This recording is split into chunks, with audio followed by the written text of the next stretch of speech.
Your last painful day has already happened. You just do not know it yet.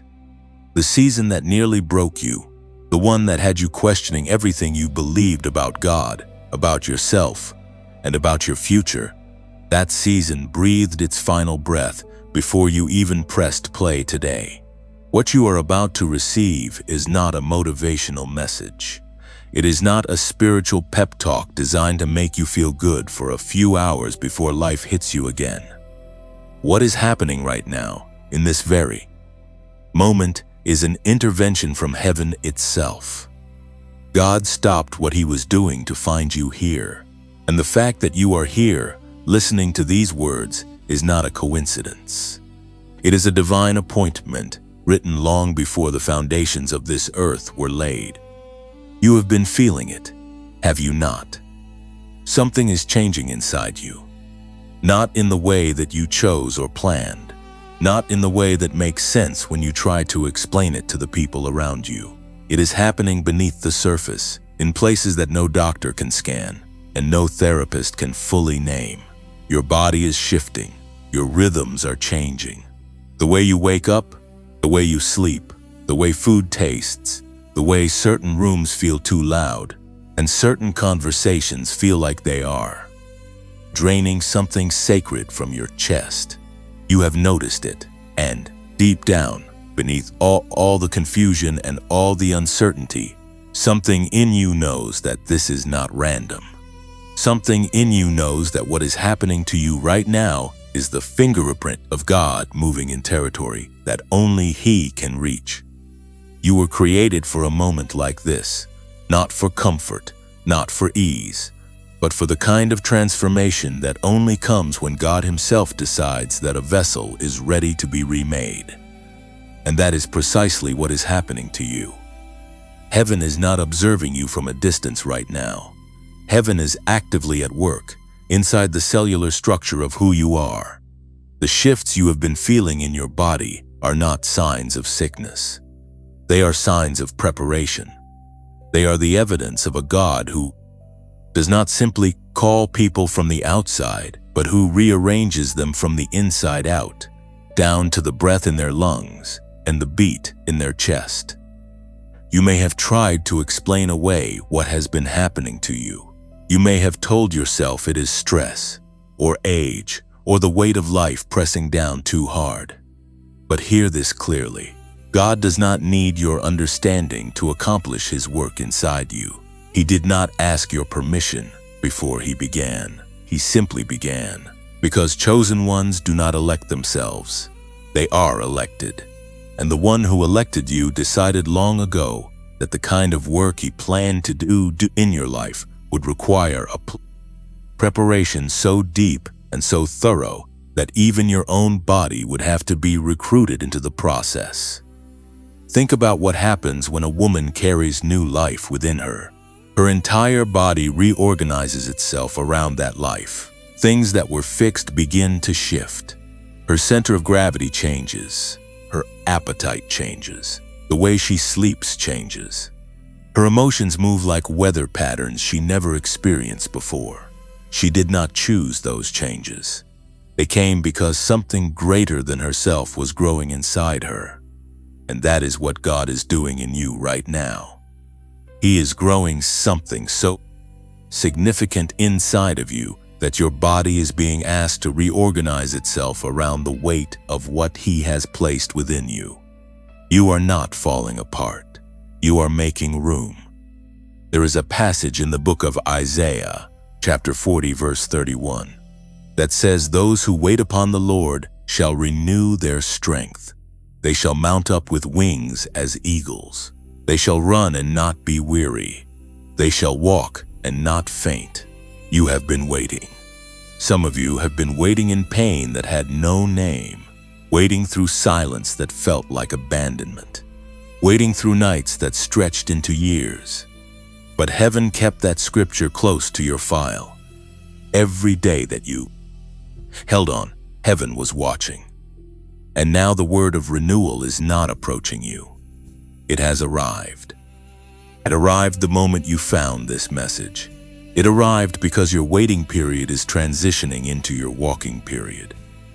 And your walking period is about to transition into your running. If you feel this stirring in your spirit right now, if something in your chest is recognizing these words as more than words, then I want you to do something right now. Type 888 in the comments. That number carries the energy of new beginnings, of resurrection, of God completing one cycle in your life and opening the door to the next. Let it be your declaration. Let it be your agreement with heaven that you receive what God is releasing over your life in this moment. Because what God is preparing in you is not small. It is not a minor upgrade or a gentle adjustment. It is the kind of transformation that repositions a person entirely. The kind that causes people who knew you to look at you and struggle to explain what happened. The kind that makes your enemies fall silent, because the very presence you now carry silences the arguments they once had against you. You are not going through something. You are going through into something, and the body shifts you have been experiencing are the earliest evidence that the door to your next has already been opened. Beloved, the preparation has already begun.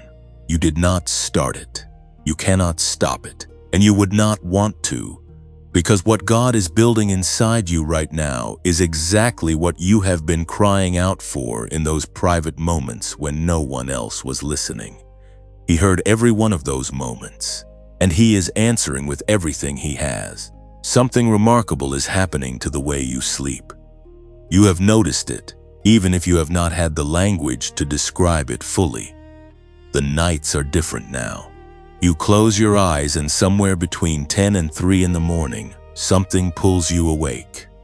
Not with noise, not with fear, not with the jarring interruption of a bad dream. It is something quieter than that, something more deliberate. You open your eyes in the darkness and the room feels strangely alive, as if the air itself is paying attention. You lie there, and even though every part of your body is tired, your spirit is wide awake, running, receiving, listening to something you cannot quite hear with your ears but can feel moving through the deepest part of your chest. You have probably tried to go back to sleep.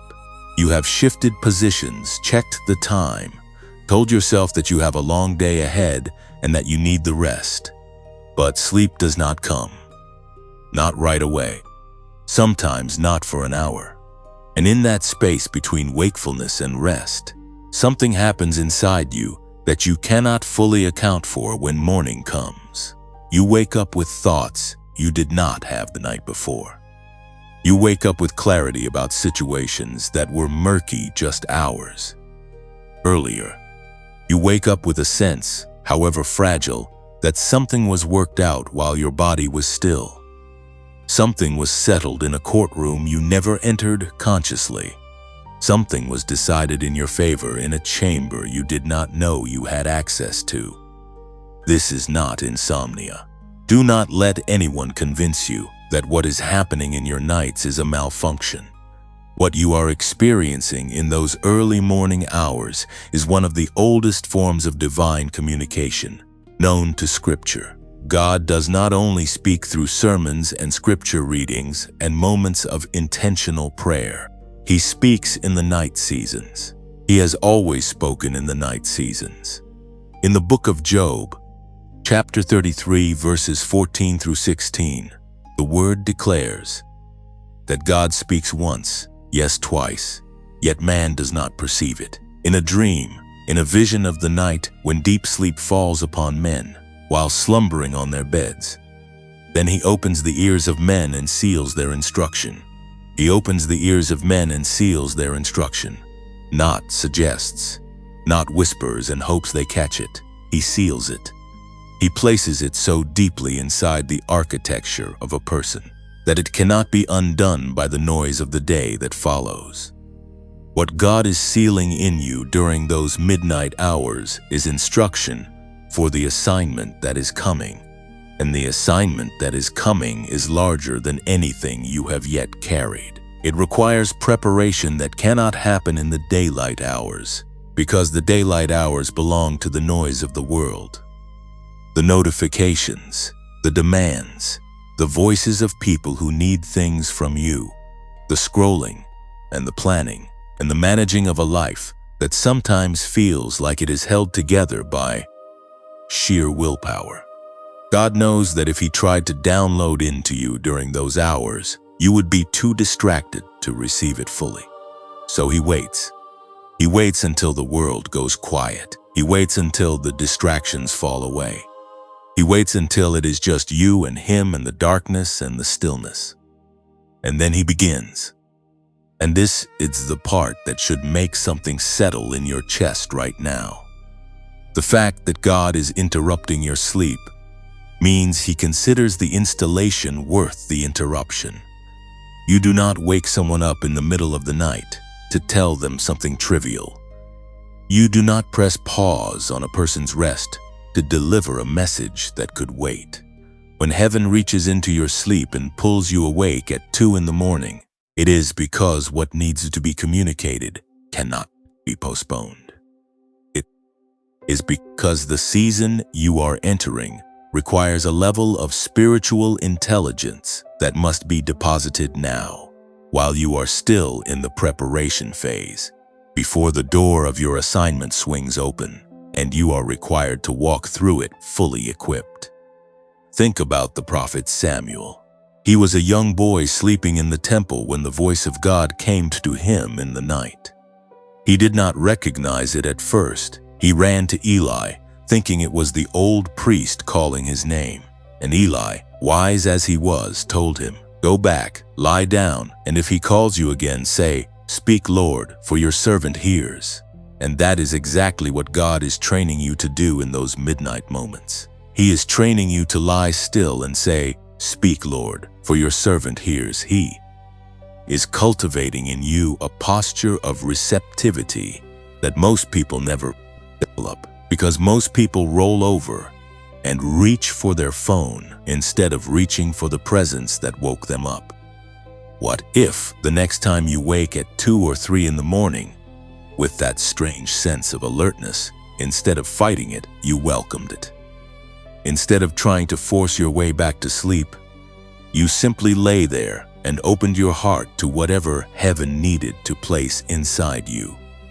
What if those moments are not accidents but appointments, and you have been missing them or half attending them because no one told you what they were? Now you know. Now you cannot unknow it.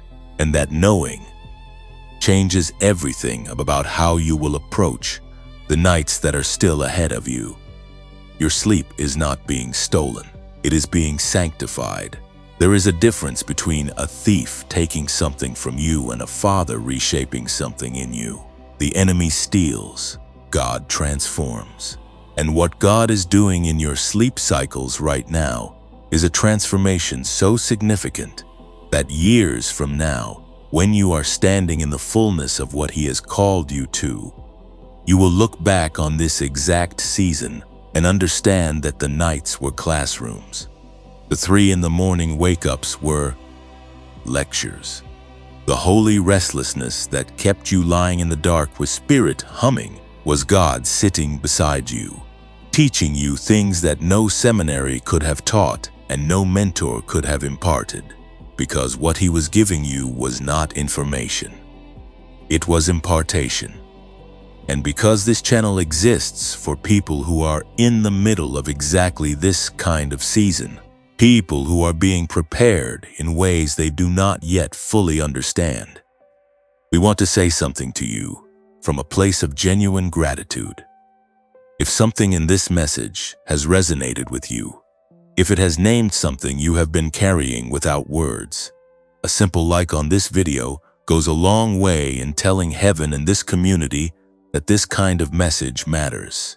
It costs nothing, and it means everything, because it helps this word reach the next person who is lying awake at 2 in the morning, wondering if God still sees them. If these messages have been meeting you in your midnight moments, if they have been giving language to what you are experiencing and anchoring your spirit when things feel uncertain, would you consider sharing this video with someone you know who is walking through a season of unexplained shifts? You do not have to say anything complicated. Sometimes you just send it and let God do the rest. And if you have not yet subscribed to this channel, this is a gentle invitation. Not a demand, just an open door. Because there is more. There is so much more coming, and we want you to be in the room when it arrives. Hit the subscribe button and turn on the notification bell so that you never miss what heaven is releasing next.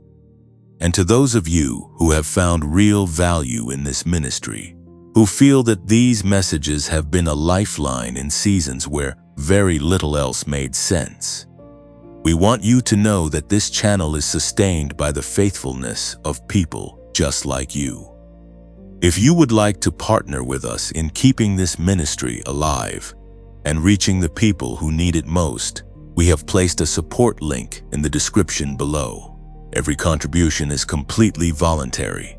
There is no obligation, no pressure, and no condition attached to the blessing that God has for you through these words.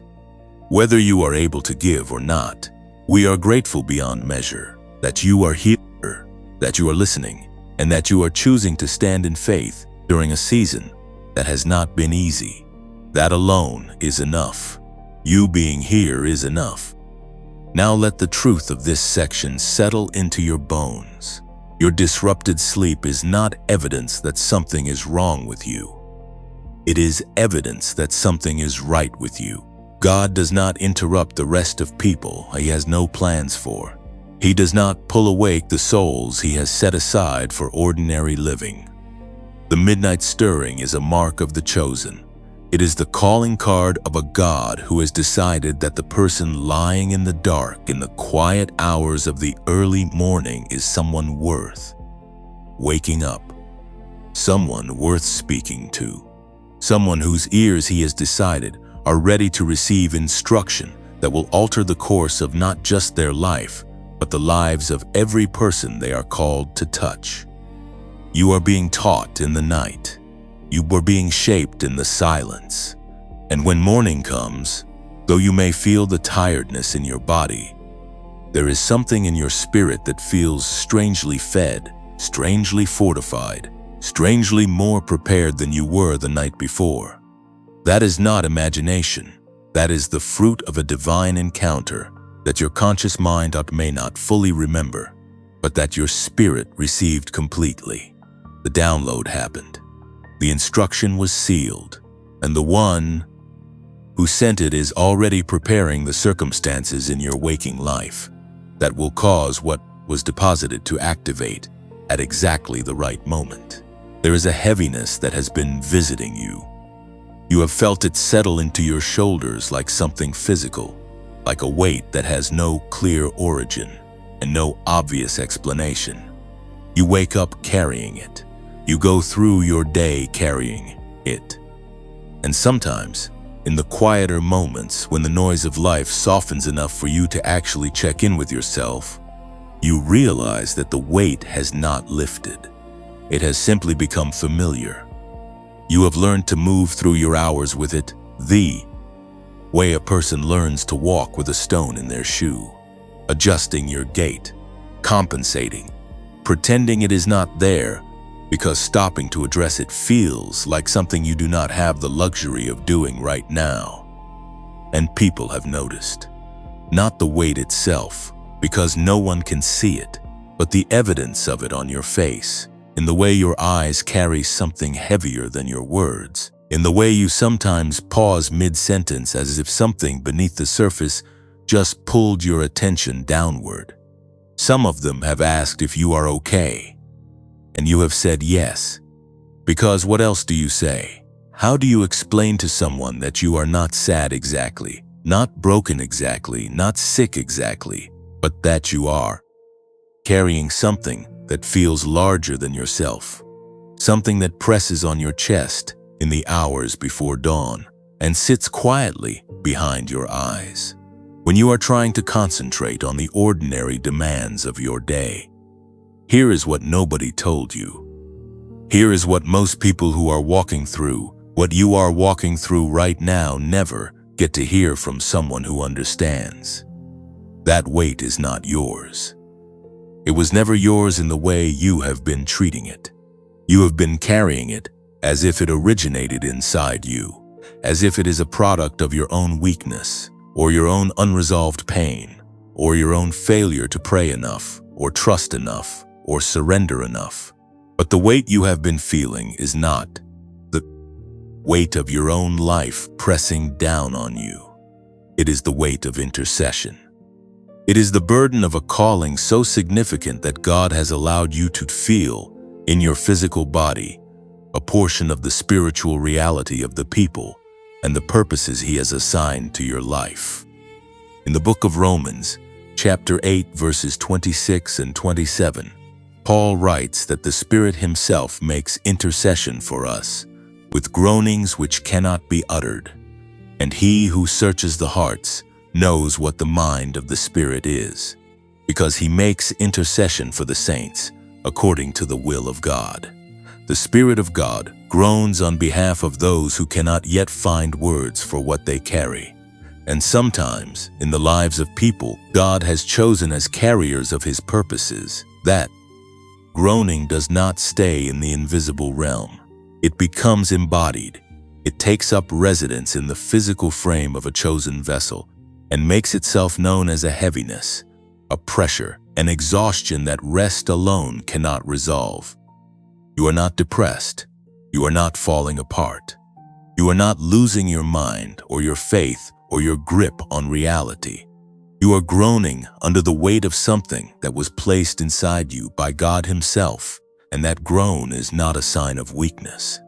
It is a sign of spiritual capacity. Only vessels strong enough to carry the burden are trusted with it. Only shoulders wide enough to bear the weight are chosen to bear it. And the fact that you have been walking around under this heaviness, not collapsing under it but continuing, not surrendering to it but pressing through it, is proof of something that heaven has already confirmed about you. You are stronger than you know. You are built for more than you have yet been asked to carry publicly. Think about Moses. He was chosen to carry the burden of an entire nation.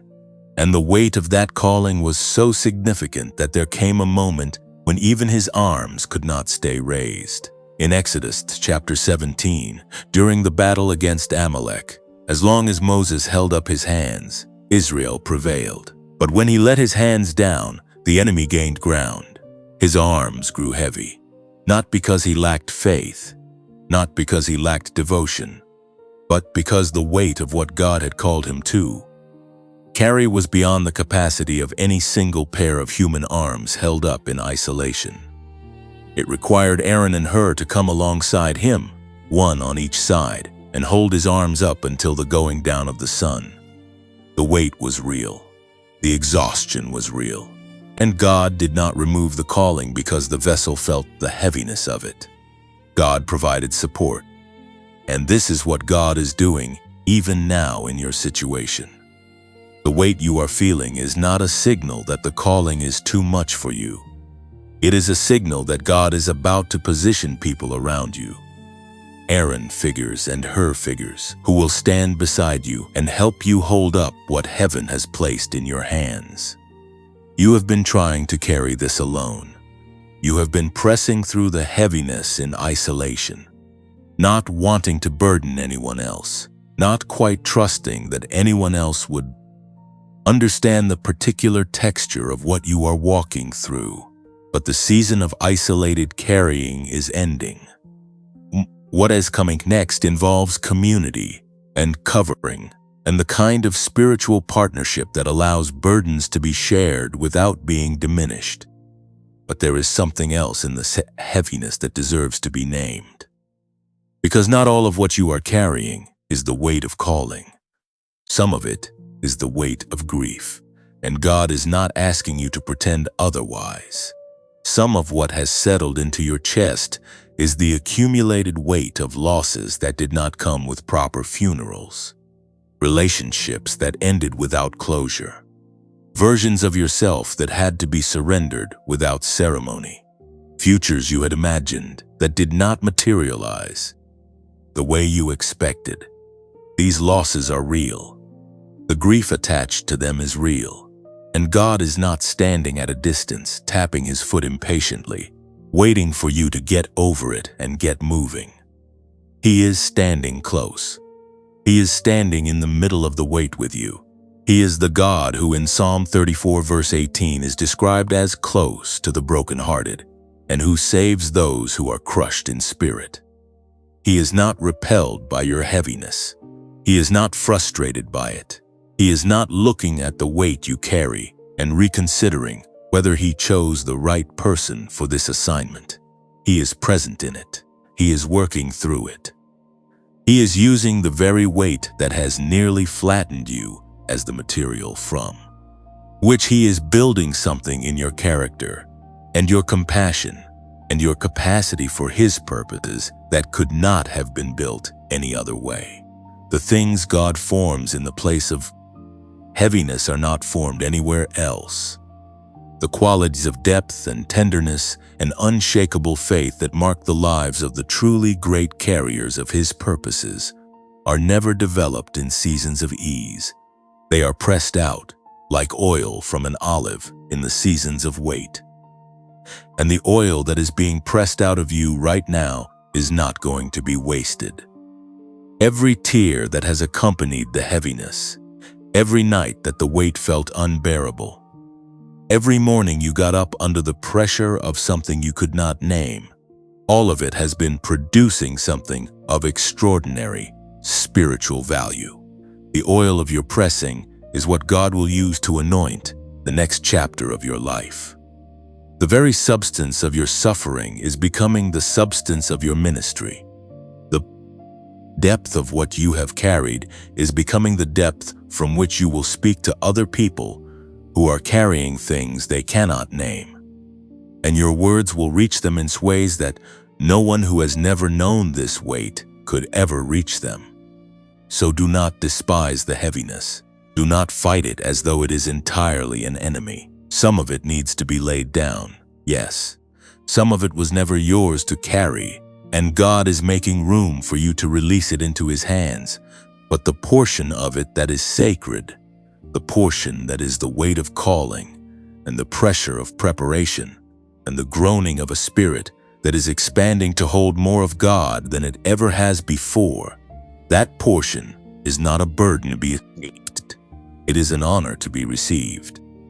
It is the mark of a God who trusted you enough to press you, who believed in your capacity enough to place on your shoulders something that would require all of you to carry well. You are not crushed. You are being prepared. And the preparation happening inside this heaviness is producing in you a weight of glory that the Apostle Paul described as beyond all comparison. The temporary nature of what you are feeling now stands in no proportion to what is coming. The weight is real, but what it is producing is more real still.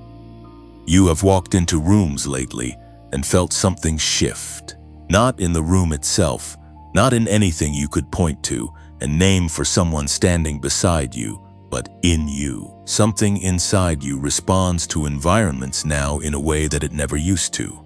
You walk into a space where people are gathered, and within moments you know things, not facts, not information that anyone shared with you, but impressions, atmospheres, the emotional temperature of a room that has nothing to do with the thermostat on the wall.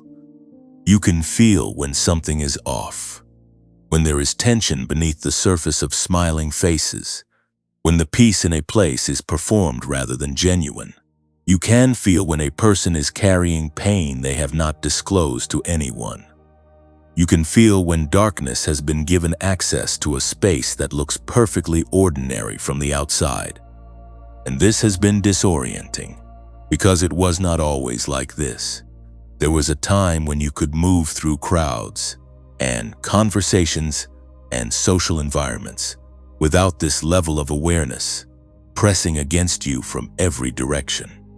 There was a time when you could sit in a room and simply be in a room without your spirit picking up frequencies that no one else around you seems to be receiving. But something changed. Something in the way you are wired for perception has been fundamentally altered, and the alteration happened gradually enough that you almost did not notice it until one day you realized that you were exhausted after being around certain people in a way that went far beyond the normal tiredness of social interaction. One day you realized that you could not spend time in certain environments without feeling like something was being pulled from you. And on the other side of that, you realized that certain presences, certain people, certain spaces filled with genuine worship or authentic love or deep peace, these left you feeling replenished in ways that were almost physical. What is happening to you is not anxiety, though it can feel like anxiety. It is not social overwhelm in the clinical sense, though the symptoms can overlap. What is happening to you is the sharpening of spiritual discernment, and it is one of the most significant and least discussed signs that God is actively preparing a chosen vessel for a higher level of assignment. Discernment is not a personality trait. It is not a feature of being introverted or sensitive in the natural sense. It is a spiritual gift described in 1 Corinthians chapter 12 as the distinguishing of spirits, the God-given capacity to perceive what is operating in the invisible realm behind the visible circumstances of any given situation. And God does not sharpen this gift gently or gradually in a way that feels comfortable. He sharpens it the way a blade is sharpened, through friction, through pressure, through exposure to exactly the kind of environments and interactions that make the gift necessary. Every room that left you feeling drained was a training ground. Every conversation that left you unsettled in ways you could not explain was a practicum. Every moment in which you sensed something beneath the surface of what was being presented to you, and then watched events unfold in a way that confirmed what your spirit had already received, every one of those moments was God calibrating your instrument. He was not putting you through those experiences to exhaust you or to make social life unbearable. He was fine-tuning the sensitivity of a spiritual receiver that he intends to use in ways that will matter enormously in the season ahead of you. Because the assignment you are being prepared for requires this level of perception. The people God is going to place in your path are not going to walk up to you and hand you a list of their needs and their wounds and their spiritual vulnerabilities. They are going to present themselves the way most people present themselves, through the acceptable surface version, the managed exterior, the version of themselves that they have decided is safe to show the world. And God needs you to be able to see past that, not to invade anyone's privacy or to position yourself above them, but to love them at the level of their actual need rather than the level of their presented need. To pray for what is actually happening in a person rather than what they told you is happening. To carry spiritual insight into rooms where insight is the very thing that will unlock something for the people in them. In the first book of Kings, chapter 3, Solomon asked God not for wealth, or for long life, or for victory over his enemies, but for a discerning heart, to govern the people and to distinguish between right and wrong. And the response of God to that request was extraordinary. God told Solomon that because he had asked for discernment rather than personal advantage, he would give him a wise and discerning heart unlike anyone who had come before him or would come after him. Discernment was the deep, one gift that moved the heart of God so deeply that it unlocked everything else. And you, in your own way, in your own season, have been living the answer to a prayer for discernment that perhaps you prayed years ago without fully understanding what you were asking for. The sensitivity you now carry, the heightened awareness that sometimes feels more like a burden than a gift, is the answer to that prayer arriving in its fullness. But with the sharpening of discernment comes a responsibility that God is also installing in you during this season. The responsibility of discretion, because not everything you perceive is meant to be spoken. Not every impression your spirit receives is meant to be announced. The chosen ones who carry discernment at this level must also carry the wisdom to know when to speak what they see, and when to simply carry it into prayer, when to intercede quietly on someone's behalf without ever letting them know what you perceived, when to allow God to work through the insight He gave you, without making your gift the center of the interaction. This balance between perceiving and responding wisely to what you perceive is something God is building into you even now. The moments when you sensed something and held your peace were not wasted. They were practice runs for a ministry of intercession and wisdom that is about to become one of the most significant tools in your hands. Your heightened sensitivity is not a glitch. It is not a sign that you need to toughen up or learn to detach from your environment. It is a sign that God has invested in your spiritual perception at a level that most people never experience. Because most people are not being prepared for what you are being prepared for. The calibration is uncomfortable because calibration always involves adjustment, and adjustment always involves a temporary state of being between the old setting and the new one. But the new setting God is establishing in you is extraordinary. The frequency you are being tuned to is the frequency of heaven. And once the tuning is complete, you will not simply sense atmospheres. You will shift them. You will not simply discern what is operating in a room. You will carry an authority deposited through this very season of preparation to address what you discern and to release the opposite spirit into spaces that have been held captive by darkness. If this message has been speaking directly to something you have been experiencing, something you have carried quietly because you did not know how to explain it, we want to ask something of you from a place of genuine love.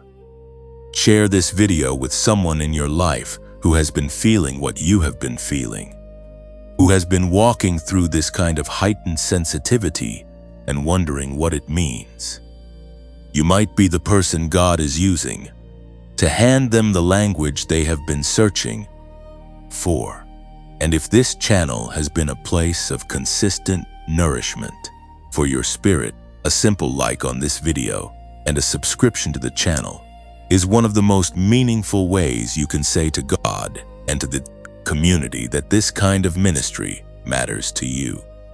For those of you who feel moved to go further, to partner with us in sustaining and expanding this ministry so that these messages can reach more people who are sitting alone in rooms, wondering why they feel so different from everyone around them, we have placed a support link in the description below. If this work has brought value to your life and you want to help us continue it, your support, whatever form it takes, means more than words can say. And if giving is not something you are able to do right now, please know that we are grateful for your presence here. We are grateful that you chose this space today. You being here, listening, receiving, and allowing God to speak to you through these words, that is enough. You are enough, and God is not finished with what He is building in you. There have been moments, and you know exactly the ones being described right now, when the tears came without warning. Not in response to something sad happening in front of you, not triggered by a movie or a song or a conversation that touched a nerve. They came from somewhere beneath all of that, from a place so deep inside you That even as the tears were falling, you were standing in your own confusion, asking yourself what exactly you were crying about. You were driving, or washing dishes, or sitting in a quiet room doing nothing in particular, and suddenly your eyes were full and your chest was heaving, and something in you was releasing in a way that felt ancient, felt necessary, felt like it had been waiting behind a door that finally, without your permission, swung open. And you felt embarrassed by it, even alone. Even when no one was watching, you felt a kind of embarrassment at your own tears. Because the culture you live in has spent a great deal of energy convincing you that unexplained weeping is a symptom of weakness, of instability, of something that needs to be managed or medicated, or at the very least explained and categorized before it is permitted to exist. And so you wiped your face, and you steadied your breath, and you told yourself to get it together, and you moved on. But the tears came back. They keep coming back. Not in a way that frightens you exactly, but in a way that you have quietly accepted as a feature of this strange season you are in. One more thing that has changed about you that you cannot quite account for. What if the tears are not a symptom of anything broken in you? What if they are evidence of something extraordinarily alive in you? What if what has been moving through you in those unguarded moments is not your own grief alone, but the grief of the Holy Spirit moving through a vessel that has become sensitive enough to carry it? In Romans chapter 8, verse 26, Paul describes the Spirit interceding through groanings that cannot be uttered, prayers so deep and so necessary that human language cannot contain them. And in the lives of chosen vessels, those groanings do not always remain invisible and internal. They find expression through the body of the persons who has been surrendered enough, broken open enough, to become a conduit for what the Spirit is releasing into the earth. The tears that arrive without explanation are often the language of intercession operating through you before your conscious mind has been given the assignment. You may weep for a situation you do not yet know exists. You may release something in prayer through tears that your intellectual understanding has not yet caught up with. And then days later, or weeks later, you will hear news of something that happened, or you will cross paths with a person who is carrying exactly the kind of pain that moved through you in that unexplained moment. And something in you will recognize the connection. Your spirit was there before your feet arrived. Your tears were the advance prayer that prepared the ground for the encounter, or the intervention, or the healing that God had already written into the story. This is the ministry of tears. It is not spoken about enough. It is not celebrated or taught in most of the spaces where people are formed spiritually. But it is ancient. It is biblical. It is woven through the lives of every significant carrier of God's purposes that Scripture records. David, the man after God's own heart, who was described as soaking his couch with tears in Psalm 6 verse 6. Not because he was weak, but because he felt the weight of things at a depth that most people never reach. Jeremiah, the weeping prophet, who was called by God before he was formed in the womb, and who spent his entire ministry feeling the sorrow of God over a people who had wandered from the love that was always reaching for them. Jesus himself, standing at the tomb of Lazarus, fully aware that he was about to raise the dead, still wept. He wept not because he had lost hope, and not because the situation was beyond resolution. He wept because he allowed himself to be fully present in the grief of the people around him. He wept because that is what love does when it is standing in the middle of the brokenness it has come to heal. And that is what is moving through you. The love of God is moving through you. The compassion of heaven for a broken world is finding expression in the tears of a vessel that has been made available for it. This is not a comfortable thing to carry. It is not always a pleasant thing to experience. There is nothing particularly enjoyable about weeping for reasons you cannot name while standing in your kitchen or sitting in your car in a parking lot. But it is holy. It is an expression of a kind of love and a kind of spiritual sensitivity that God does not deposit in everyone. He deposits it in the ones He has chosen to carry His heart into the specific spaces and situations and relationships that He has already written their names into. And there is another dimension to the tears that needs to be named in this season. Because not all of what you have been releasing is intercession for others. Some of it is your own soul exhaling things it has held too long. Some of what moves through you in those unguarded moments is the release of pain that you have been too strong, too responsible, too needed by everyone around you to properly process. You have been holding things together.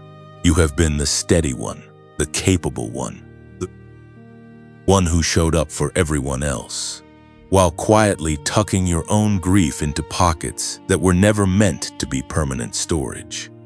And now the pockets are full, and the tears are God's way of saying that you do not have to keep holding what you have been holding. You are allowed to let it go. You are allowed to be held while you release it. The psalmist wrote in Psalm 56 verse 8 that God collects our tears in a bottle, that He records them in His book. This is not poetic embellishment. This is theological truth. Every tear you have released in confusion, and every tear you have released in grief, and every tear that has fallen from your eyes in those holy, unguarded moments of intercession has been caught. None of it fell to the ground and evaporated into meaninglessness. God was present for every single one. He kept record of every single one. And the tears that felt most wasted, the ones you cried alone in the dark with no one to witness them and no immediate comfort to receive from them, those are the ones that moved most deeply in the courts of heaven. Those are the ones that opened doors that your prayers in full sentences never could have opened, because they were more honest than sentences, more raw than theology, more real than any carefully constructed petition you ever brought to God. Do not suppress what is moving through you in this season. Do not reach for the tools of emotional management that the world offers when the holy tears arrive uninvited. Let them come. Let them do what they came to do. Let the Spirit intercede through you without requiring yourself to understand exactly what is being prayed. Let your grief exhale without demanding that it justify itself before you allow it to leave. And let the love of God that is moving through you in waves that your body can barely contain wash through you completely. Because on the other side of each wave, there is always a deposit, always a deepening, always a quiet clarity that did not exist before the tears came. You are not crying because you are losing. You are crying because you are being enlarged. The capacity of your heart is being stretched to accommodate a love and a burden and a spiritual awareness that is bigger than the container you arrived with. Growth is always uncomfortable. Enlargement always involves a kind of breaking open. And what is being broken open in you is not your strength. It is the shell that has been keeping the fullness of God from flow you without restriction.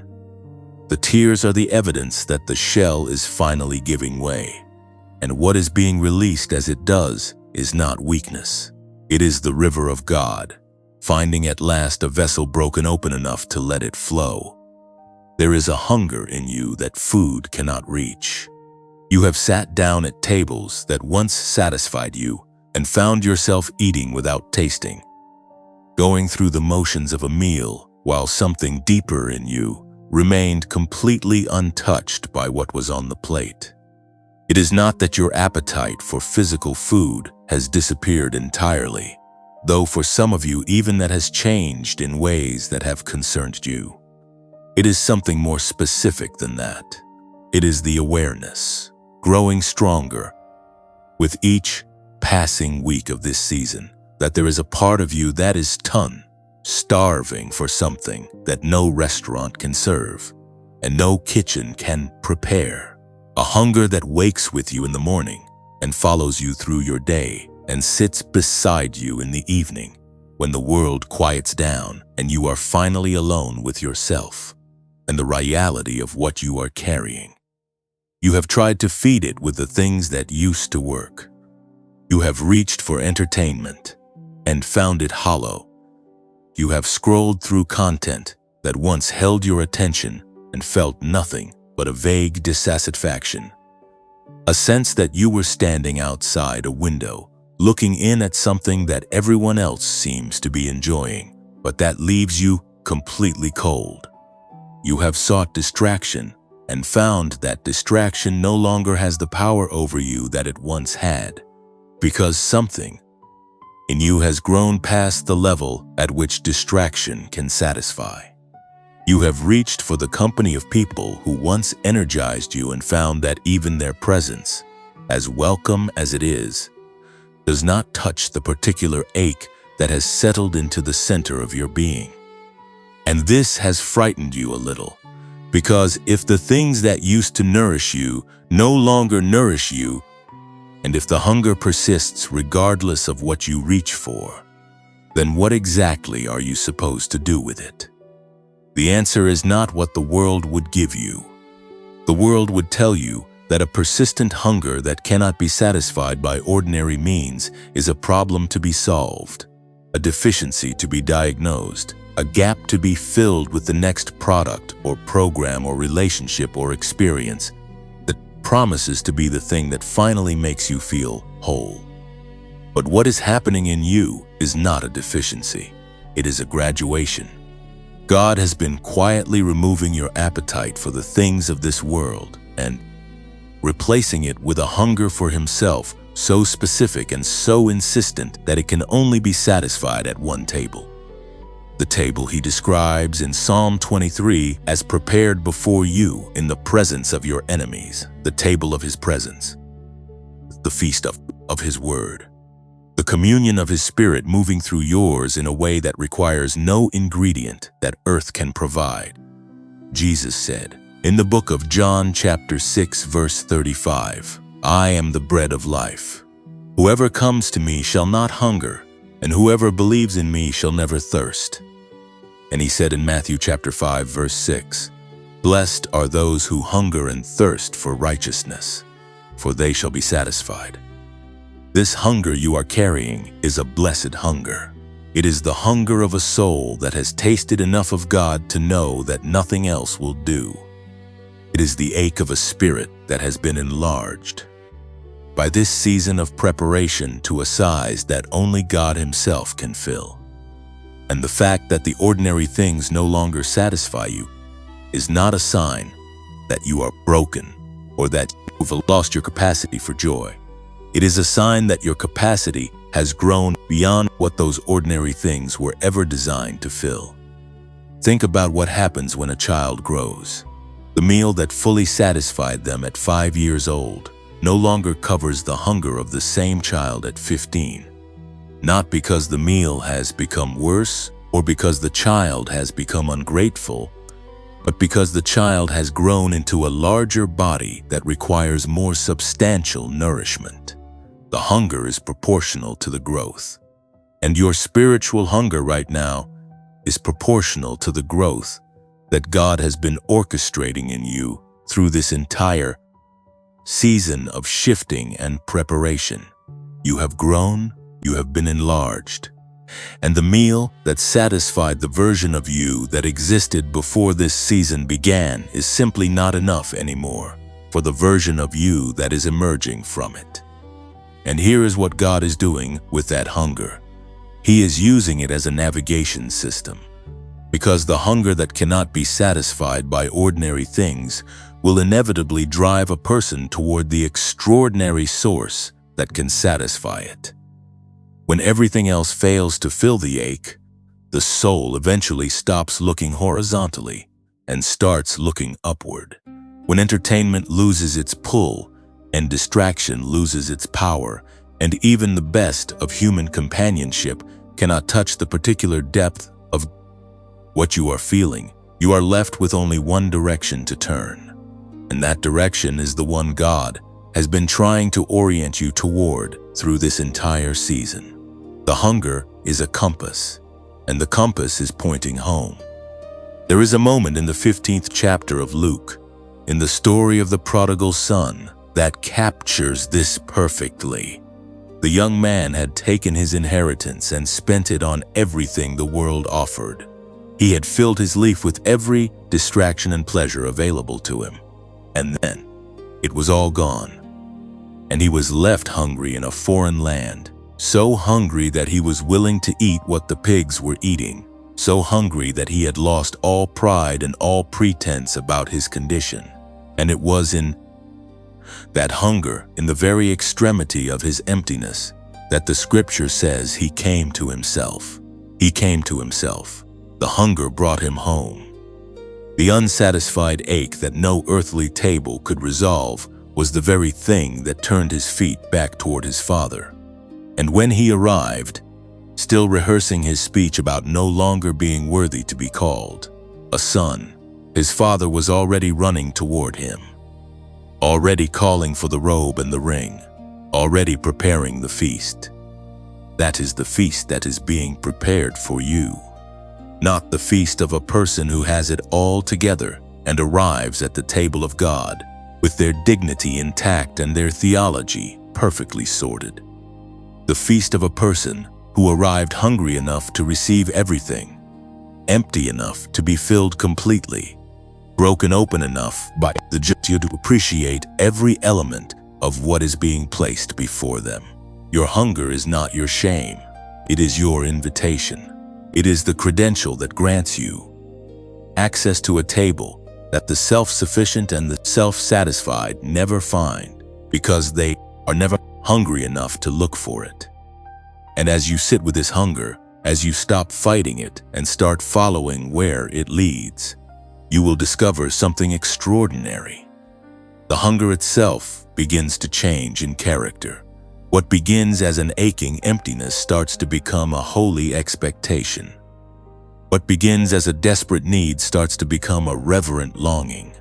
And the reverent longing is one of the most beautiful states a human soul can inhabit, because it is the posture of a person who is fully awake to their need for God, and fully confident that God is fully awake to them. It is the posture of the psalmist in Psalm 42, who wrote, "As the deer pants for the water brooks, so pants my soul for you, O God. My soul thirsts for God, for the living God. When shall I come and appear before God?" That thirst, that panting, that shall I come, is not the language of despair. It is the language of a soul that knows where the water is and is already moving toward it. And you are already moving toward it. Every moment of this season in which the ordinary things failed to satisfy you, and you found yourself reaching, however imperfectly, for something more, was a step toward the table God has been preparing. Every moment of holy dissatisfaction was God drawing you deeper into the only relationship that can hold the full weight of everything you are. If these words are feeding something in you today, something that has been sitting at empty for longer than you would like to admit, we want to gently invite you to share this message with someone who is carrying the same hunger and does not yet have language for it. You do not need to add any explanation when you send it. Sometimes just passing it along is the most loving thing you can do, because God will handle the rest. If this video has brought you something real today, a simple like is a beautiful way to say so, and it helps this message find the next hungry soul who needs it just as much as you did. If this channel has become a place where your spirit gets fed, we would love for you to subscribe and turn on notifications so you never miss what is coming next. There is more being prepared, and we want you to be present for it. And for those of you who feel genuinely moved to help sustain this ministry so that these words can keep reaching people in their most hollow seasons. We have placed a giving link in the description and in the pinned comment below. It is completely voluntary, offered with no obligation and no condition. We would never tie the nourishment God gives through these words to any requirement from you. Whether you give or not, whether you share or not, the fact that you are here today, that you chose this over everything else, competing for your attention, seen is you are valued. And the God who sees your hunger also sees your heart. You have been pulling back, not dramatically, not in a way that anyone has necessarily called out or confronted you about, but quietly, steadily, with a consistency that has surprised even you. The invitations that you used to accept without hesitation are now met with something in you that hesitates. The social gatherings that once felt like a natural part of your rhythm now feel like a significant expenditure of something precious that you cannot quite afford to spend. The friendships that were once easy and uncomplicated now carry a weight of performance that exhausts you before you even walk through the door. And the spaces that used to feel like home, and the communities, the circles, the environments where Yopolts Yarsem, belonging over years of faithful presence, and some of them have started to feel like clothes you have outgrown, without anyone giving you permission to acknowledge it. And you have felt guilty about this. Because the culture of faith you grew up in, or the version of community you have been part of, has a word for what you are experiencing, and that word is not flattering. Withdrawal is something that gets flagged. Distance is something that gets interpreted as backsliding or pride or the early stages of a fall that concerned friends feel obligated to warn you about. And so you have tried to push through it. You have shown up when everything in you was asking for stillness. You have performed presence when your spirit was craving solitude. You have smiled through gatherings that left you feeling more depleted than you arrived, and you have gone home afterward and lain in the silence and wondered what is wrong with you, that the things that are supposed to fill you are draining you instead. Nothing is wrong with you. Let that settle for a moment before moving forward, because it needs to land before anything else can be received. Nothing is wrong with you. What you are experiencing is not spiritual regression. It is not the beginning of isolation that will end in destruction. It is not pride masquerading as discernment or laziness, disguising itself as a need for rest. What is happening to you is something that has a name in the economy of God, and that name is separation, divine separation, the intentional, orchestrated, lovingly imposed withdrawal of a chosen vessel from environments and relationships and rhythms that were appropriate for the previous season, but that cannot accompany them into the next one. God does this. He has always done this. He does it because the people or the places being left behind are bad or wrong or unworthy of love, but because the assignment that is coming requires a particular kind of preparation that can only happen in a particular kind of quiet. The noise of constant social engagement, even good engagement, even spirit-filled engagement, can prevent the formation of something in a person that God is trying to build in the interior spaces of their life. The voice of God is not always louder than the voices around you. Sometimes it is the quietest thing in the room.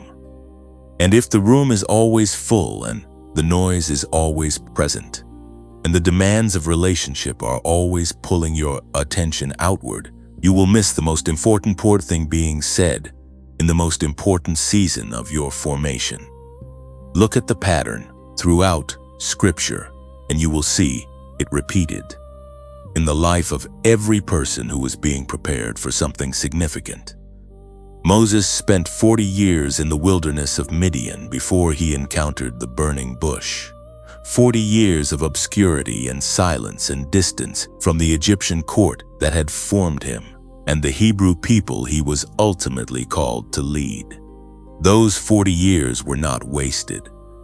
They were the workshop in which God was building everything that would be required for the assignment that was waiting on the other side of the wilderness. The very qualities that Egypt could not have produced in Moses: humility, patience, dependence on God rather than on his own considerable abilities. These were formed in the silence of the desert during years when it looked from the outside like absolutely nothing was happening. Paul the Apostle, after his encounter with Christ on the road to Damascus, did not immediately go to Jerusalem to join the other apostles and begin his ministry. He went to Arabia. He withdrew. For 3 years, by his own account in the letter to the Galatians, he was in a place of preparation that involved distance from the very community he would later serve with extraordinary effectiveness. The withdrawal was not abandonment, it was formation. God was building in Paul a theological framework and a personal depth and a revelation of the gospel that required solitude to develop, because what Paul was going to carry into the world was too significant and too specific to be formed in the middle of the crowd. And Elijah, after the most dramatic demonstration of divine power on Mount Carmel, after calling down fire from heaven in front of hundreds of witnesses and executing the prophets of Baal, ran into the wilderness and asked God to take his life. He was depleted. He was isolated. He was sitting under a juniper tree in a state of total withdrawal from everything and everyone. And what did God do? He did not rebuke him. He did not lecture him about consistency or call his withdrawal a sign of weakness.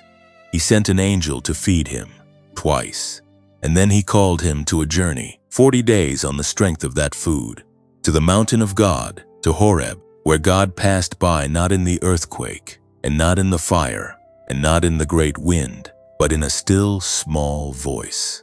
A still small voice that could only be heard in the aftermath of all the noise, in the holy quiet of a withdrawal that looked like defeat from the outside, but was actually the deepest communion. That still small voice is what God is trying to reach you with in this season of separation. The withdrawal you have been experiencing is not taking you away from God. It is taking you toward the only environment in which you can hear the specific frequency He is using to speak to you right now. The people and places and rhythms you have been pulling back from are not capable of producing the encounter that is being prepared for you in the quiet. And God, in His great love for you and His great commitment to the completion of what He began in you, is honoring the need of your spirit for the kind of stillness that produces that encounter, even when your mind is resisting it, and your guilt is telling you that you should be doing more, connecting more, showing up more. But it is important to name something here, because the truth of divine separation must be held carefully to remain truth and not become an excuse. The withdrawal God orchestrates always has a direction. It always moves towards something rather than simply away from something. Moses withdrew from Egypt and moved toward Midian and the mountain of God. Paul withdrew from Damascus and moved toward Arabia, and then back toward the community he was called to serve. Elijah withdrew from the noise of Carmel and moved toward Horeb and the still small voice. The direction of your withdrawal matters. If the pulling back is moving you toward deeper prayer, toward more intentional time in the presence of God, toward a clarity of calling that the noise of constant social engagement was obscuring, then it is divine. If it is moving you toward bitterness, toward a hardened view of the people and communities you have stepped back from, toward a self-referential isolation that has no outward movement at all, that is something to examine carefully and honestly before God. But for most of you hearing this right now, the withdrawal is holy. The quietness you have been living in is productive in ways that your natural eyes cannot yet see. The distance you have created from environments that were draining you is creating space for something to grow in you that required exactly this kind of room. You are not backsliding. You are being set apart. And set apart is one of the most significant things God ever calls a person into. Because the Hebrew word for holy, kadosh, means precisely that: separate, distinct, set apart from the ordinary for a sacred purpose. You are being made kadosh. You are being set apart not because you are better than the people and places you have stepped back from, but because the purpose God has embedded in you requires a season of consecration that looks, from the outside, like withdrawal. Let it look like whatever it looks like to those who do not yet understand what God is doing. Your assignment is not to manage their perception of your process. Your assignment is to remain available to the God who is doing the work and to trust that the separation, however uncomfortable, however misunderstood, is leading somewhere. It is always leading somewhere. With God, the wilderness always has a destination. The solitude always has a purpose. And the quiet that feels like absence is almost always the fullest presence you have ever been in. There have been moments in this season when your body has done things that stopped you in your tracks. Not in a way that sent you to the emergency room, though some of you have made that trip and come back with test results that showed nothing conclusive, nothing that the instruments of modern medicine could locate or name or treat, but in a way that was unmistakable, a trembling in your hands during prayer that was not cold and not fear, a warmth that moved through your chest in a wave so distinct that you looked around to see if anyone else felt it, a racing of your heart in moments of stillness, not the racing of anxiety, but something that felt more like the response of a body that was suddenly in the presence of something far greater than itself, a heaviness in your limbs during worship that made you feel as though gravity had increased specifically around you, a tingling that moved across your shoulders or the back of your neck in moments when the atmosphere shifted and something invisible but entirely real pressed close. You have not talked about these things, not freely, not to most people, because you live in a world that has a clinical explanation for every physical experience and a skeptical eyebrow raised at any suggestion that the body might be responding to something beyond the biological. And even within circles of faith, the vocabulary for these kinds of physical encounters with the divine is often either wildly overclaimed by people who attach them to spectacle and performance, or quietly dismissed by people who are more comfortable with a God who operates at a careful intellectual distance from the bodies he created. And so you have held these experiences privately, turning them over in the quiet of your own heart, wondering if they were real, wondering if they were significant, wondering if you were allowed to believe that God was actually making himself known in the physical architecture of your body in ways that bypassed your mind entirely. You are allowed to believe it, because it is true. The body is not separate from the spirit in the economy of God. The division between the physical and the spiritual is a Greek philosophical construct that was never part of the Hebrew understanding of what a human being is. In the Hebrew worldview, the one that Scripture was born from, a person is not a spirit trapped in a body waiting to escape to somewhere more spiritual. A person is a unified whole, body and breath and spirit woven together, so completely that what happens in one dimension inevitably registers in the others. And when God moves in the spirit of a person, the body knows. The body has always known. The body was designed to know. In the book of Daniel, chapter 10, Daniel describes an encounter with a heavenly messenger that left him with no strength, with his comeliness turned to corruption, with his face to the ground. His body registered the weight of a divine encounter so completely that he was physically unable to stand. In Luke chapter 1, when the angel Gabriel appeared to Zechariah in the temple, Zechariah was troubled and fear fell upon him, not as a theological concept, but as a physical experience, something that moved through his body and registered in his flesh before his mind had fully processed what his eyes were seeing. And in Acts chapter 2, on the day of Pentecost, the rushing mighty wind was not a metaphor. The tongues of fire were not symbolic. The transformation that moved through that upper room was a physical event that left the people who experienced it permanently altered in ways that were visible to everyone around them. God has never been afraid of the body. He made it. He wore one.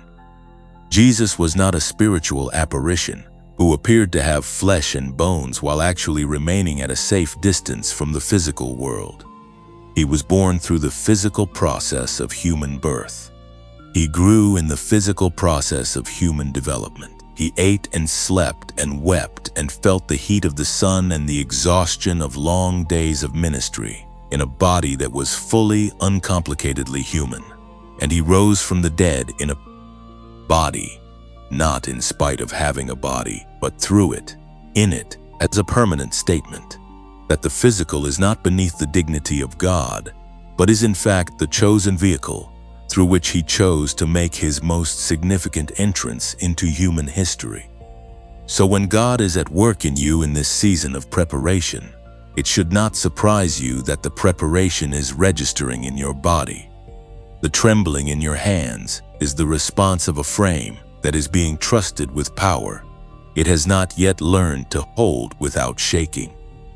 The warmth in your chest is the presence of the Holy Spirit moving through a territory that he is in the process of claiming more completely. The racing heart is the body's response to the proximity of glory, the same response that moved through the disciples on the road to Emmaus when they said to each other, "Did not our heart burn within us while he talked with us by the way, while he opened to us the scriptures?" Body is the weight of glory that Paul described in 2 Corinthians chapter 4 verse 17 as an eternal weight of glory far beyond all comparison, pressing itself into the physical awareness of a person whose spiritual senses have been opened enough to feel the dimensions of what they are standing in. These physical signs are not performances. They are not the product of emotional suggestion or spiritual manipulation. They are the body bearing faithful witness to what the Spirit is experiencing in the presence of God, who is not content to remain abstract or theoretical in the life of someone he has chosen for significant purpose. He wants to be known, not just believed in, not just theologically affirmed.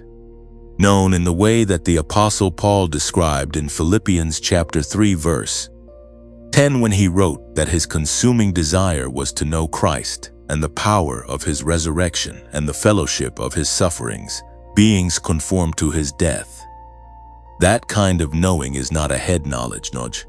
It is a body knowledge. It is the kind of knowing that leaves marks on the physical frame of the person who receives it. And the marks God is leaving on your body in this season are not wounds. They are signatures.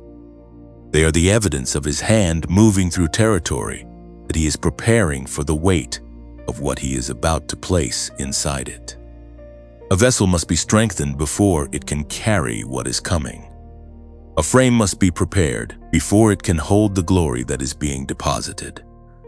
And the preparation is physical as much as it is spiritual, because the assignment you are being readied for will be lived out in a body, in physical spaces, among physical people, in the tangible, touchable, breathable reality of the world. God so loved that he sent his Son into it. Do not be afraid of what your body is doing. Do not dismiss it as imagination or minimize it as coincidence, or pathologize it as a symptom of something that needs to be suppressed. Pay attention to it. Lean into it. When the trembling comes during prayer, let your hands stay open and let the prayer deepen rather than shutting down the experience to maintain composure. When the warmth moves through your chest, receive it as the love of God making itself physically known in the house of His chosen one. When your heart races in the presence of His glory, let it race. It is doing exactly what it was created to do, in exactly the moment it was created to do it. Your body is not betraying you. It is worshiping. It is bearing witness. It is doing what every created thing in the presence of its Creator is compelled by its deepest nature to do. The physical signs written on your body in this season are part of the testimony that God is building in you. There will come a day when you stand before someone who is in desperate need of knowing that God is real, not as an idea but as an experience, and you will be able to say with the kind of authority that only comes from personal encounter, I know He is real because He moved through my body in ways that no other explanation can account for. That testimony is being written right now in the language of trembling hands and burning hearts, and the holy, inexplicable, undeniable physical evidence of a God who refuses to remain at a distance from the vessel He has chosen. If what you have heard in this section has given language to something you have been carrying silently, something you experienced but had no framework to understand, we gently ask you to consider sharing this message with someone who needs to hear it. There are people in your life right now who have had physical encounters with God that they have been too afraid or too uncertain to speak about, and this message might be exactly the permission they have been waiting for. A like on this video also means more than you might think, because it tells the platform that this kind of content deserves to reach further, and every person it reaches is a soul that God already had in mind when He prompted you to pass it along. If you have not yet subscribed to this channel, we warmly invite you to do so today and to turn on your notifications so that you are always in the room when the next message arrives. And for those of you who feel that this ministry has been a place of genuine nourishment and spiritual anchoring during a season that has not been easy, we have placed a support link in the description and in the pinned comment below. If you feel moved to partner with us in keeping this work alive and reaching the people who need it most, your support, given freely and from the heart, helps us continue showing up for every soul that finds their way here. And if giving is not something available to you right now, please know that your presence here is its own gift to this community. We are grateful for you. We are grateful that you stayed. Something in you is dying.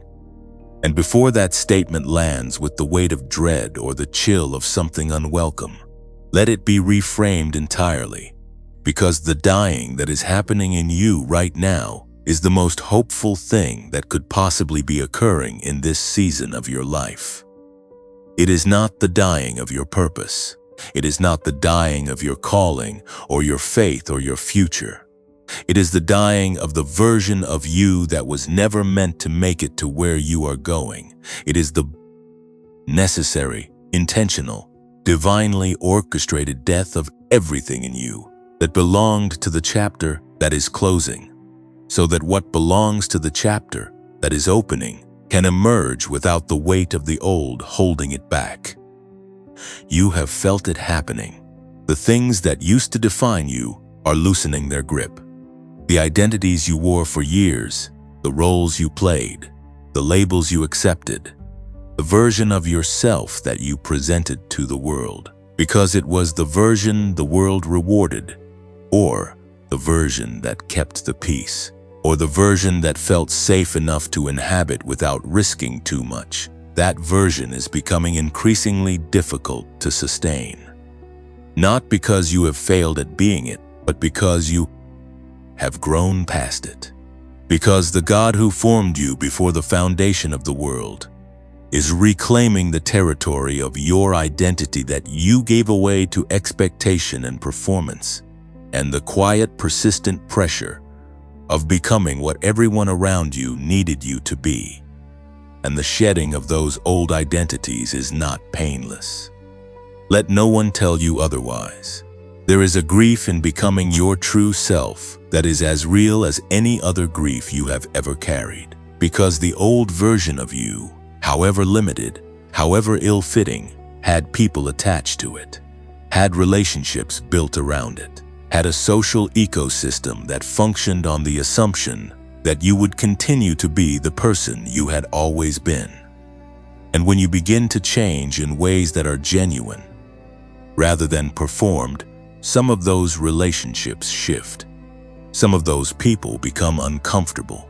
Some of the spaces that were built around the old, you begin to feel like rooms you no longer quite fit in. Not because anything went wrong, but because something went right.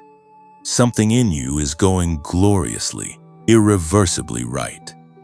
The Apostle Paul captured this process in his letter to the Galatians, chapter 2, verse 20, when he wrote, "I have been crucified with Christ. It is no longer I who live, but Christ who lives in me. And the life I now live in the flesh I live by faith in the Son of God who loved me and gave himself for me." This is not a passive statement. It is not a gentle metaphor about becoming slightly more spiritually refined. It is a declaration of death and resurrection, of an old self that has been taken to the cross and a new self that is emerging from the tomb. And the process Paul described in that single verse is the process you are living in real time right now. The crucifixion of the old self is not a one-time moment. It is a season. It is a sustained experience of dying that happens in layers, each layer revealing something more authentic beneath it, each death making room for something more alive to take its place. Think about what happens in the natural world when a caterpillar enters its chrysalis. From the outside, nothing appears to be happening. The chrysalis hangs still and silent, unresponsive to the world around it. But inside, something extraordinary is taking place. The caterpillar does not simply grow wings while remaining a caterpillar. It dissolves. Its entire physical structure breaks down into what scientists call imaginal cells, a kind of biological raw material from which an entirely new creature is constructed. The caterpillar must completely cease to be itself before the butterfly can begin to become itself. And the process is total. There is no partial dissolution. There is no way to become a butterfly while holding on to the structure of a caterpillar. The old must go completely so that the new can come completely. That is what is happening inside you. You are in the chrysalis, and the dissolving that you have been experiencing, the loss of appetite for your former ways of being, the inability to sustain the old identities, the grief over versions of yourself and versions of your life that are passing away. All of it is not destruction. It is transformation at the most fundamental level. You are being unmade and remade simultaneously. And the imaginal cells of your new self, the seeds of who God originally designed you to be before the world got to you and started reshaping you into something convenient. Those cells are multiplying in the quiet of this chrysalis season, building something that has never existed before and that the world has never yet seen. And there are very specific things that are dying in you that deserve to be named, because naming them helps you release them, rather than clinging to them out of familiarity. The need for approval that has governed so many of your decisions is dying. The fear of being misunderstood that has kept you silent when you were meant to speak is dying. The performance of spirituality, the showing up, that was more about being seen as someone who shows up than about the genuine encounter with God that showing up was supposed to produce. That is dying. The tolerance for relationships and environments and commitments that drain you without replenishing you, that has been dying slowly throughout this entire season. The version of your calling that was small enough to make other people comfortable. The edited, apologized for, made palatable version of the enormous thing God placed inside you. That version is dying, and it should die. Because what it is making room for is the unedited, unapologetic, full-volume expression of a purpose that was never meant to be contained by anyone's comfort, including your own. There is a moment in the occult John, chapter 12, verse 24, where Jesus said, "Unless a grain of wheat falls into the earth and dies, it remains alone. But if it dies, it bears much fruit." The grain of wheat that refuses to be buried remains exactly what it always was, a single grain, intact, preserved, unchanged, and ultimately fruitless. But the grain that surrenders to the process of being buried, that allows the darkness of the soil to surround it, and the pressure of the earth to work on it, that grain loses the form it had and gains in its place something exponentially more significant. It becomes a plant that produces not one grain but many, not the original alone, but a harvest that multiplies far beyond what a single preserved grain could ever represent. You are not losing yourself in this process. You are losing the shell that was never the real you anyway, the shell that was formed by circumstances and survival strategies and the accumulated weight of other people's definitions of who you were supposed to be. And underneath the shell, beneath everything that is currently dying, is the original design, the you that God saw when He formed you before the foundations of the earth were laid, the you that was always there, waiting behind. The performance and the protection and the carefully managed presentation, waiting for a season exactly like this one to finally, fully, beautifully emerge. As this truth moves through you, as something in your spirit recognizes itself in these words and begins to exhale the grief of the old while inhaling the hope of the new, we want to invite you to mark this moment with something simple and powerful. Type the words "I receive this" in the comments right now. Just those 3 words. I receive this. Not as a religious formula or an empty gesture, but as a genuine act of spiritual agreement, a declaration that you are open to everything God is, releasing into your life through this season of dying and becoming, that you are not fighting the process anymore, that you are leaning into the transformation rather than bracing against it. Those 3 words carry a weight that goes beyond their simplicity. They are the posture of a vessel that has stopped resisting the hands of the potter and started trusting the shape he is forming. They are the sound of surrender that is not defeat, but victory. The kind of victory that only becomes available when you finally release your grip on the old enough to receive the new with both hands open. Type them now. I receive this.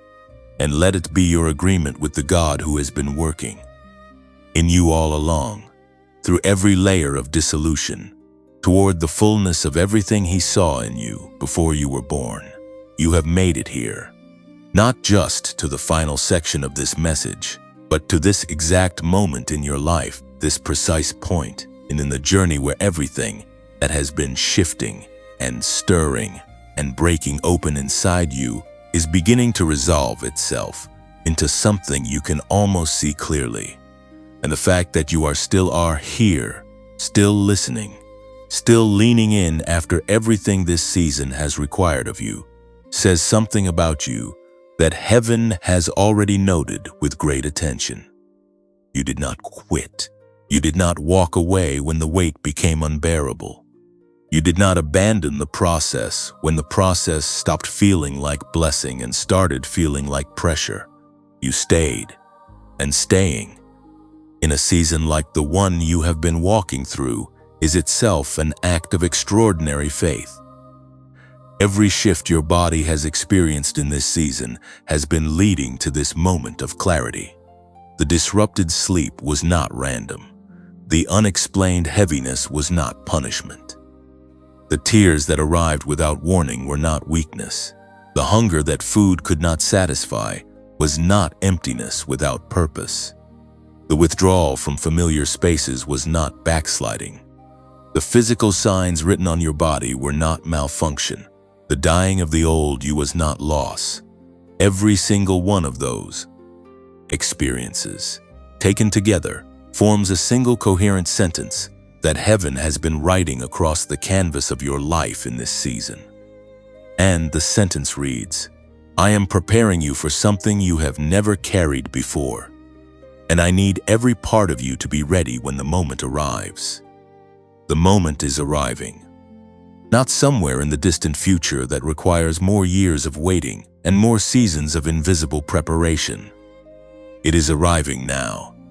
The preparation that has been happening in the hidden places of your life is reaching its completion.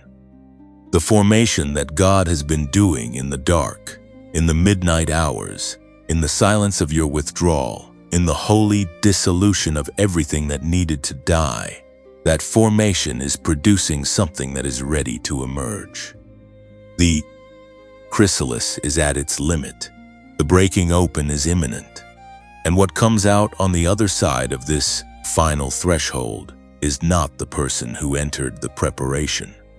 It is someone new, someone deeper, someone whose capacity for love and for truth and for the weight of genuine calling has been expanded beyond what the previous version could have held. And God is not sending you into what is next alone. He never has, and He never will. The same Spirit that moved over the face of the waters in the beginning of all things, the same presence that filled the upper room on the day of Pentecost, the same voice that called Lazarus out of the tomb by name, that Spirit is with you, inside you, moving through the very body that has been shifting and trembling and weeping and hungering and withdrawing and dying, preparing it from the inside for the fullness of what is about to be released through it into the world. You are almost ready. The word almost is not a discouragement. It is the most exciting word in the vocabulary of preparation, because almost means the distance between where you are and where you're going has finally become measurable. You are not at the beginning of the journey. You are not in the middle of the wilderness with no end in sight. You are at the threshold. You are standing at the door of the next chapter with everything God has been building in you packed into the person you have become, and the door is swinging open. And before you step through it, there is something that needs to happen right here in this moment. Not a strategy, not a plan, not a list of action steps to execute before the next season can begin. What needs to happen is prayer. Not the formal, carefully constructed kind. Not the performance of prayer that looks impressive from the outside. The raw, honest, from the center of everything kind. The kind that rises from a person who has been through the fire and come out refined rather than destroyed. And who knows, in the deepest part of themselves, that the only appropriate response to what God has done and is doing is to bow before Him with everything they have and let the gratitude and the surrender and the holy expectation flow without restraint. So let us pray together right now.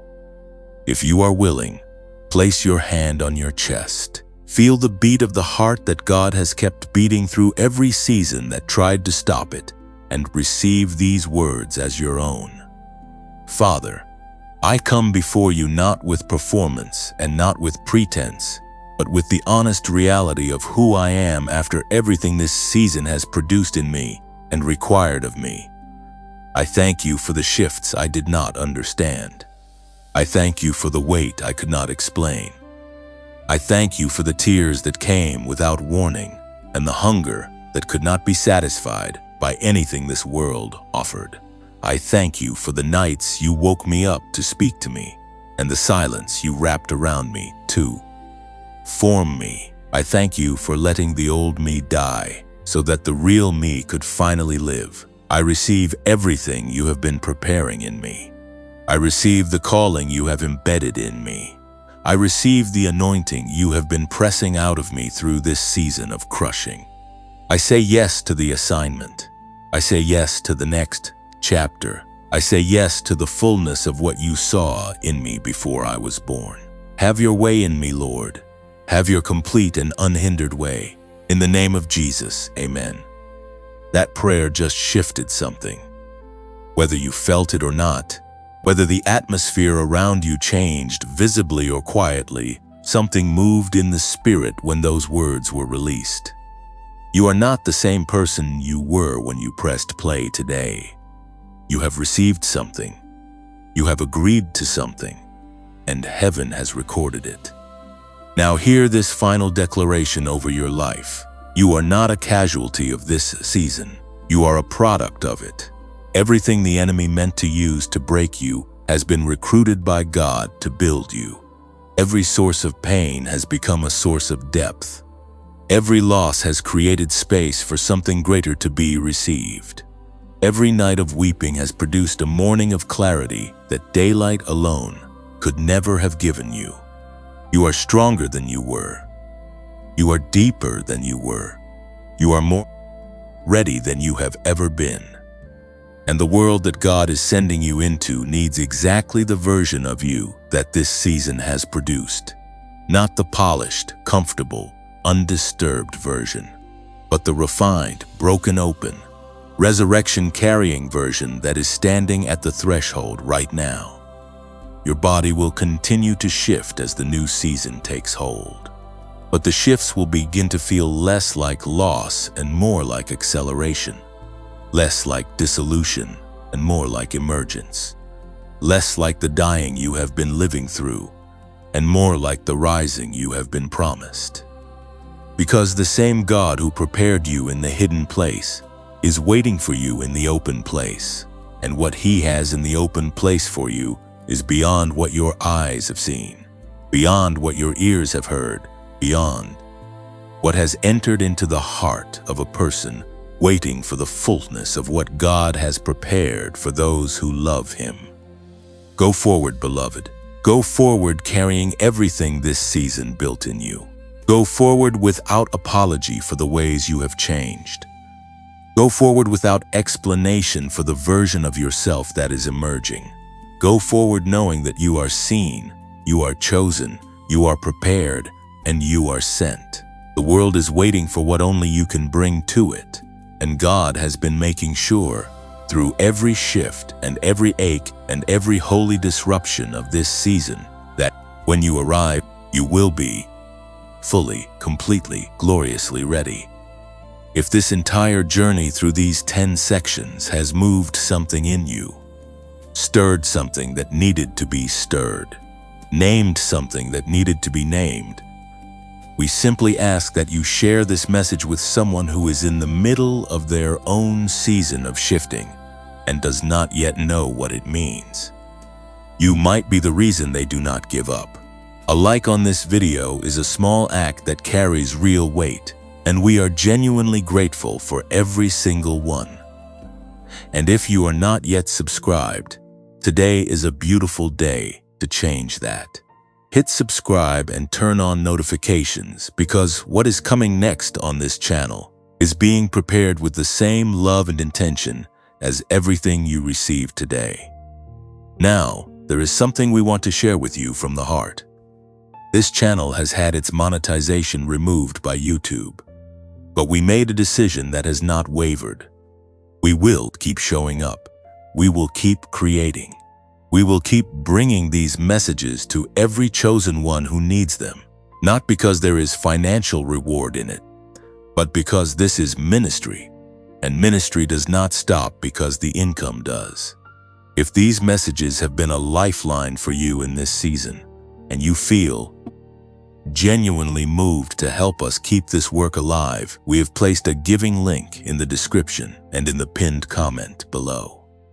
Every contribution, no matter how small, goes directly into keeping this ministry running and these words reaching the people God sends here. It is entirely voluntary. There is no obligation and no condition. We are grateful for you, whether you give or not. We are grateful for every moment you have spent here, every section you listened to, every prayer you prayed. Along with us, you are the reason this channel exists, and we will keep showing up for you.